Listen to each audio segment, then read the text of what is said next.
안녕하세요. 업스쿨 매일 성경 읽기 사도행전 34번째 내용입니다. 사도행전 21장 1절로 16절 바울이 예루살렘으로 올라가는 그 여정인데요.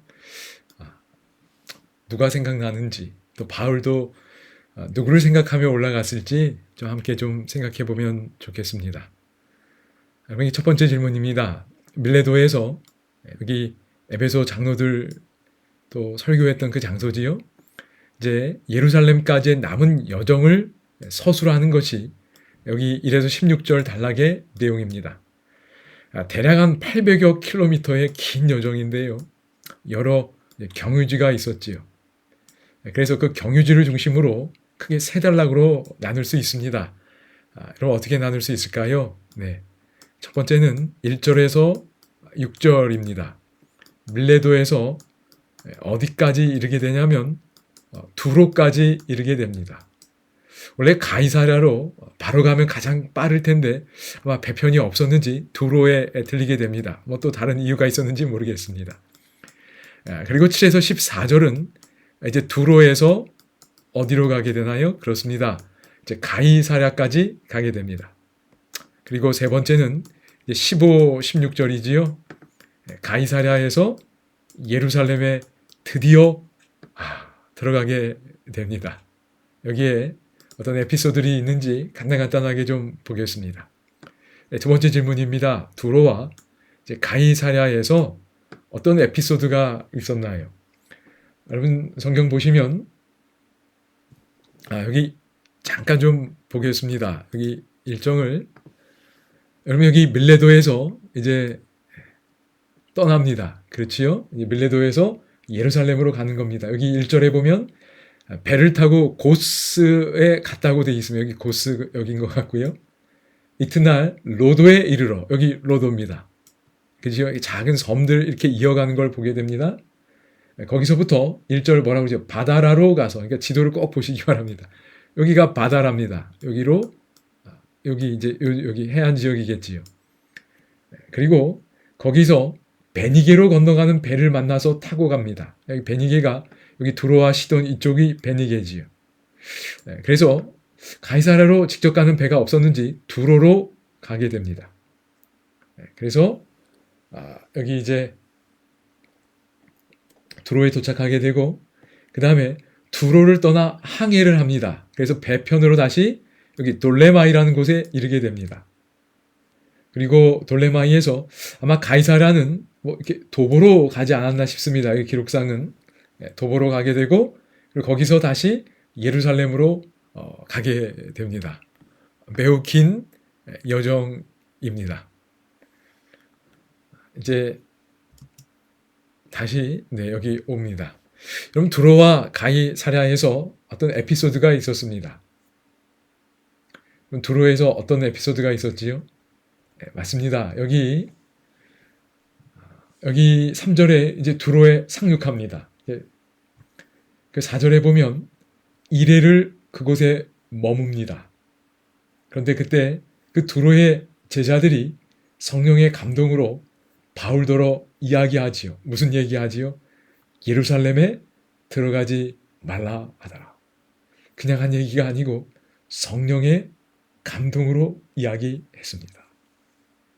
그러나 바울이 그 자신의 예루살렘 가는 그 길을 멈출 수는 없었습니다. 그래서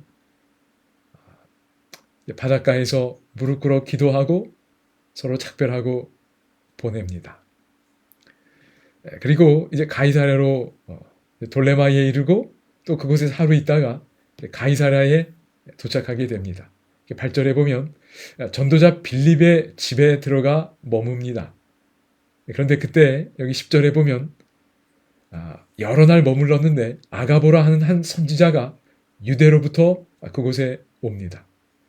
그리고 어떻게 하지요? 11절에 보면 우리 그 바울과 그 일행에게 옵니다. 그리고 바울의 띠를 가져다가 아가보 자신의 손과 발을 잡아 맵니다.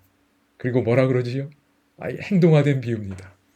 성령이 말씀하시되 예루살렘에서 유대인들이 이 띠의 임자를 이처럼 결박해서 이방인의 손에 넘겨준다고 이야기합니다. 선지자가 와서 성령으로 이야기하는 겁니다. 그러면 그 이제 그대로 이루어지는 것 아닌가요? 그러니까 12절에 보면 그 말을 듣고 그 바울의 일행이 어떻게 하지요? 바울에게 이야기합니다. 이렇게 이야기해 주시니 제발 올라가지 말라고 강권합니다. 그런데 바울이 13절에 말하지요.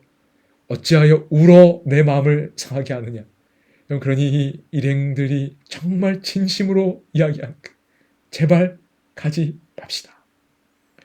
로마로 가면 되지 않습니까? 굳이 예루살렘에 갈 필요 없습니다. 울면서 이야기한 거예요.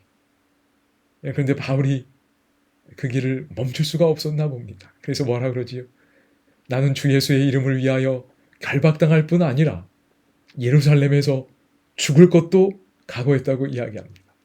14절 권함을 받지 아니하므로 우리가 주의 뜻대로 이루어지이다 하고 이제 그 말을 그치고 올라가게 됩니다. 이런 에피소드가 두로에 있었고 가이사랴에 있었습니다.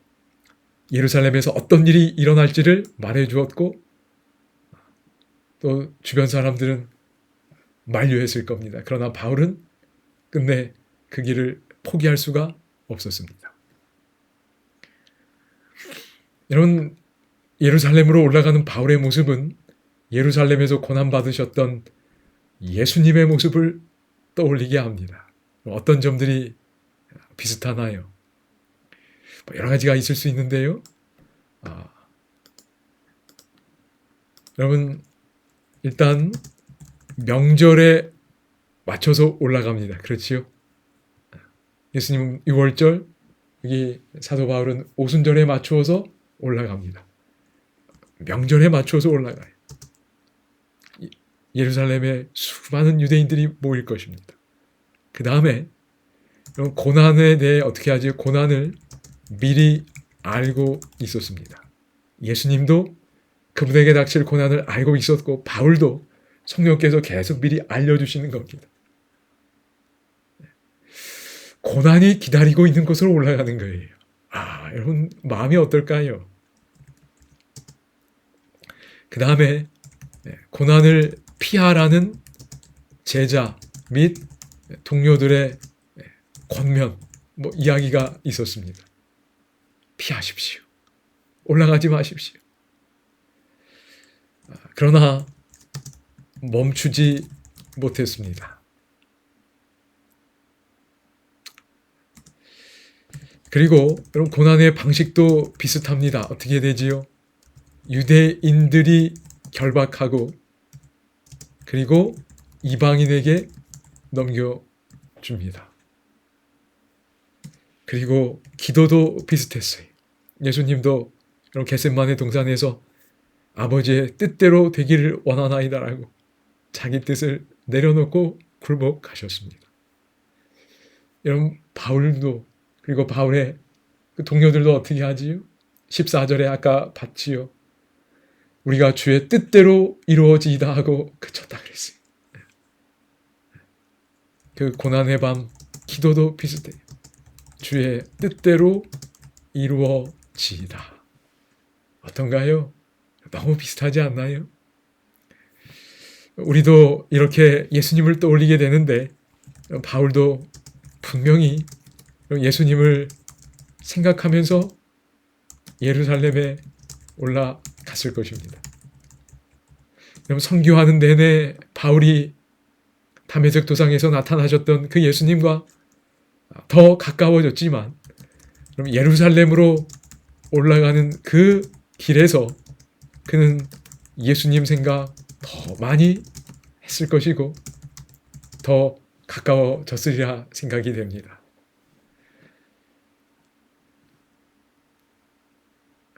뭐 3번 하면서 4번도 비슷한 내용입니다. 우리가 무엇을 배우고 생각하게 되나요?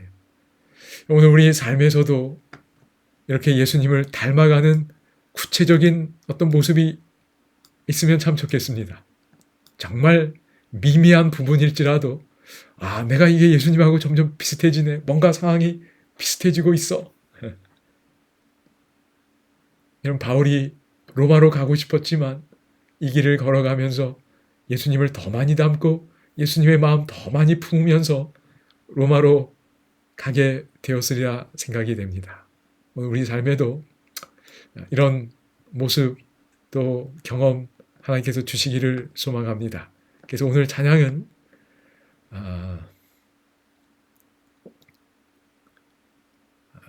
여러분 내 주께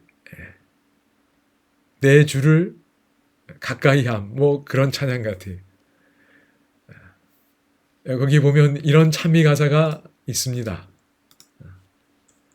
내 일생 소원은 늘 찬송하면서 주께 더 나아가기 원합니다.